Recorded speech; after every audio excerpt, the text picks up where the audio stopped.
waa léegi yow bii nga yor. waaw gis nga de yàbbul ci élection yi passé laa ko lijjanti xam nga on est au Sénégal faw ngay dóor marto pour mën cee génn. ah bon.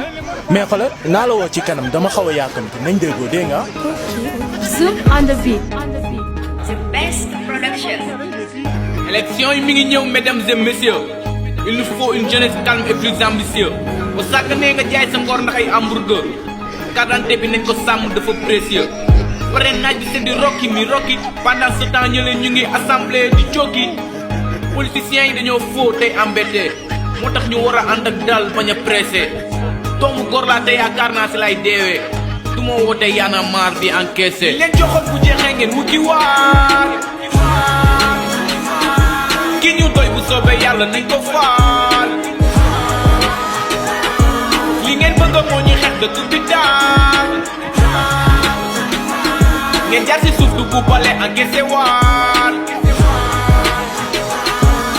lépp lu ñu wax dañuy jéem a nax li leen yitteel mooy seen poche nekkee wuñ fi lu dul dóor à travers suñuy cri ngeen di profité si lii jéem a defar seeni vie xanaa beneen meedu bii nit dof mi ngi feesal saat di yëngal na si ses gaar ñuy fatak seeni kaas rab bi moom da ngeen di xaar pour ou contre le pouvoir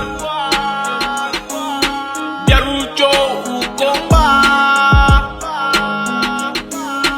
voté leen ki leen neex li leen joxoon bu jeexee ngeen wuti waar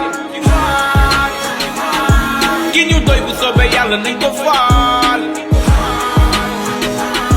li ngeen bëgg moo ñuy xeex dëkk bi daal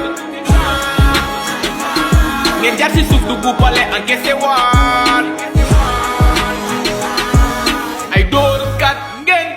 yu mag a mag ay dóorkat ngeen yu ngane ngane ay dóorkat ngeen yu sowaat ay dóorkat ngeen yu kilim yu teeñ ay dóorkat ngeen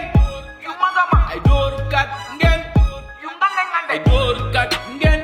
yu sowaat ay dóorkat ngeen yu kilim yu teeñ ay dóorkat ngeen yu mag a mag ay dóorkat ngeen yu ngane ngane ay dóorkat ngeen yu sowaat ay dóorkat ngeen yu kilim yu teeñ ay dóorkat ngeen yu mag a mag ay dóorkat ngeen yu ngane ngane ay dóorkat ngeen yu sowaat ay dóorkat ngeen yu kilim yu teeñ da si baax ñu dénoncé porte-parole du peuple woon de merci